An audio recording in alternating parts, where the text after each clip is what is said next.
In this video, I'm going to tell you the three most common reasons why men don't go to therapy. And then we're going to talk about the three major benefits of therapy for men. I'm Michael Seeley. I'm a psychotherapist for men. I specialize in men's mental health. So let's get into it. Here are the three main reasons I see men not seeking help, not seeking psychotherapy, and getting counseling.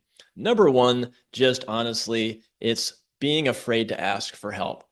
It's really common for men to think that they can figure it out themselves. They pride themselves on being solution focused, on figuring things out. And I think that's a great quality to have, to be stoic and say, you know what, I'll figure this out. I'm really good at figuring things out. I'm going to do it on my own. That's awesome. And at the same time, there comes a time in life and during even in the day where you might be stuck on something and you can't figure it out yourself, or maybe you need an outside perspective. So really the first big reason I see men hesitating seeking help and seeking counseling is that they're just afraid to ask for help. They think it's like a sign of weakness, that they should be able to figure it out, themselves. And if you think about it, like some of the great athletes in the world, they all have coaches. They all need somebody to have an outside perspective to see things that they can't see themselves. You can't see the forest from the trees, as they say. So the same sort of rationale applies to men seeking counseling. You can't always figure it out yourself. You're not, omnipotent. You need to get help from time to time, and there's nothing wrong with that. It's really a sign of strength. It really means that you care about yourself and you want to get some help to make your life better. Like, why wouldn't you? So that is really the first hurdle I think to get over, is to say to you right now, it's okay to get help. I've gotten help from therapists in my life, from coaches, and it made a big difference. And there's nothing wrong with doing it. All kinds of people go seek therapy all the time for all different kinds of reasons. It doesn't mean that you have to be in crisis or crazy or whatever it is to seek therapy. You can just want to talk about some issues, some simple things in your life you want to solve, or some deep things. Doesn't matter. That gets me to the second most common reason that I see men not getting help, not getting therapy, is that they think that they're crazy or something. There's some stigma attached to it, that I'm broken or there's something wrong with me. And that's why I need to see a therapist. That is this sign of weakness kind of a thing. That what will my friends think? What will my wife think? What will my business partners think? I'm in therapy. I don't know if you saw The Sopranos with Tony Soprano goes to therapy, and people find out that he's going to therapy. And in that world, in that fiction, people were thinking that he was weak, and that was a different sort of situation. Hopefully, you're not in the mafia, but people really are probably going to be a lot less judgmental than you think. And if they are judgmental, that's their problem. But today, more and more men are seeking therapy. You have big name athletes like Michael Phelps really just talking openly about going to therapy. It's not that big of a deal. It's really not that different from getting a coach. It just means that you want to improve your life. Okay. So let's talk about the third reason why men typically don't seek help. And this is a common one I see, often in, discovery calls with clients, is they don't understand the ROI. Will this really work? Will this be worth my time? How does it work? I don't understand. So I encourage all men watching this, listening to this right now, like start investigating different modalities of psychotherapy. Get curious. Like look into cognitive behavioral therapy. How does that work? Look into psychodynamic therapy. How does that work? How do somatic modalities of therapy work? Solution focused, depth counseling. There's all these different approaches to solving problems for men. Look into it. Um, and that's really the first step, is getting curious about that ROI. Will it be worth it? Well, look into it, see how it works. And then even if you're a little hesitant, doubtful, maybe you've never been to therapy before, maybe you've had some bad therapy before, like try out different therapists. What I mean by that is And I made another video about this. I'll leave a link in the description below of how to really find the right therapist and the right questions to ask. But like you don't know until you try. And really, like what I offer and a lot of other therapists do is a free phone call. You just call them up and you ask them some questions and you get a feel for what it's like to work with them. And there's no commitment, no harm, no foul in doing that. So that's my answer to that is give it a try. There's tons of examples of people benefiting hugely from therapy. And again, more and more celebrities are talking about the benefits of therapy. I mentioned Michael Phelps, Brad Pitt, like all these people have benefited from therapy. So it does work. Okay, so now let's talk about the three big benefits for men for going to therapy. And this is just what I've seen in my practice, what I've heard from my fellow therapists who do work with men, is that there are three big benefits. There's a lot more, but I'm going to give you the top three. Number one is being more of a team player or more flexible.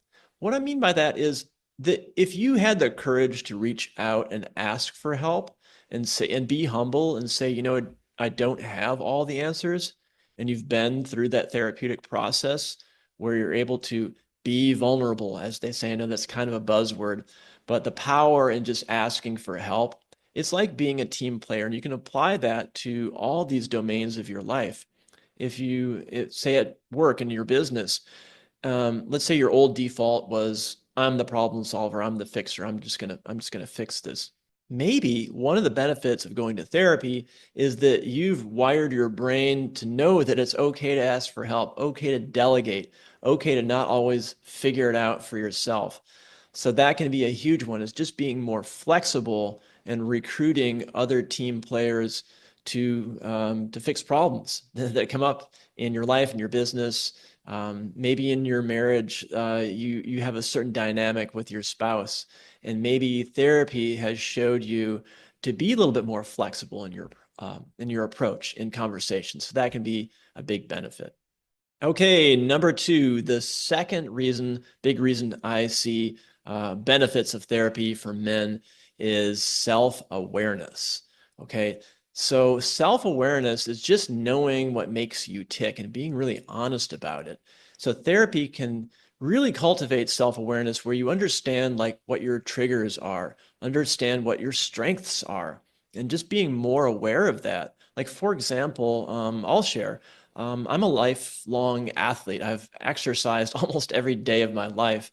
And what I know about myself is if I skip a couple days of exercise, I'm not fun to be around. I'm grumpy with myself. And my self-awareness is I know that I have to get at least like 30 minutes of exercise, preferably a little bit more, to be really functioning well. And I've tried to cheat that, but I know that's just kind of how I'm wired. So maybe for you, that's the same thing, or maybe for you, let's say, for example, at work, you are this sort of problem solver or fixer or people pleaser or something like that. And you're really good at it. You really know how to take charge and get things done. But with self-awareness, you realize that that gets you into trouble, that you start to feel resentful sometimes, that you get overwhelmed because you take on too much. If you know yourself and you have that self-awareness, you can catch yourself before you make some of these old mistakes. And that's what really therapy can do, is just sort of install this alarm system, if you will, of like, oh, I'm doing that old thing. Don't do that. Or I did that old thing. Let me backtrack and let me not do that in the future. So self-awareness is huge. It's a huge benefit of therapy. And finally, number three, the third reason why men should go to therapy, third reason why they can benefit from therapy, is just really simply tools and strategies you can use in the real world outside of the therapy office or outside of the video session. Tools and strategies that just make your life better. Let's just keep it simple. Therapy doesn't have to be this big to do. It could just simply be, I want tools and strategies to have a better life on a daily basis. And that is the big outcome of therapy, is not just insight, not just self-awareness, but actually deployable tools you can use at work, in your relationships, with yourself, in all domains of your life. And therapy can really help with that. So thinking about the actual outcome of therapy is I'm going to have some new skills and strategies to use in the real world. For example, I mentioned earlier, maybe you have this default of being the problem solver at work. The tools and strategies you can use is, for example, the power of the pause. You can simply say, hey, let me get back to you on that. I'm not sure if I can make that meeting. Hey, let me get back to you. Let me think about that. That's a really interesting proposal. I'm kind of busy right now. Let me get back to you, right? These are some actual strategies you can use in the real world. Another example might be you get into arguments, say, with your spouse. And what the tools and strategies that you have are, again, similar to power of the pause. You notice maybe some anger building up in you, and the tools that you could have are literally like saying to your significant other, hey, time out. This is what we talked about in therapy, and I would like to take a 5-minute break. I need to, calm down, and then we can talk about this later. So just some tastes, some examples of tools and strategies that you can use from therapy in the real world. Okay. So this makes me think of a sports analogy. The great basketball player Shaquille O'Neal. Most people know who he is. Most people who are NBA fans know that he was a terrible free throw shooter for quite a while. But there was one season where he actually got pretty decent at it. The reason he got pretty decent at it is that he had a mental performance coach who helped him with his mindset, because Shaq would put a lot of pressure on himself, as a lot of high performers do. And he actually got a coach and got into his mind and got better. So those are some tools and strategies that he uses. And really, at the end of the day, therapy is no different from getting a coach that can help you live your life in a better way, perform better, accomplish things, just be happier overall, and have less stress in your life. Whatever therapist that you choose, really just make sure it's a good fit, make sure it resonates with you. There's a lot of therapists out there. I encourage you, if you're a man looking for therapy, to just start the process, investigate different therapy modalities, get really curious about it, know that it's okay to seek help. A lot of high-level people do it all the time, and give it a shot. I think it's worth it. It's helped me. It's helped a lot of people I know. So that's it for today. Again, 3 main reasons why men don't seek therapy, and then 3 of the big benefits from therapy. Okay, that's it for this video, and thanks for watching. And I do have another video in the description below linked, which is about the process of therapy, how to make the most of counseling, and really how to start that process and things to look for in that process. So that'll help you get going and get some therapy if that's what you choose to do.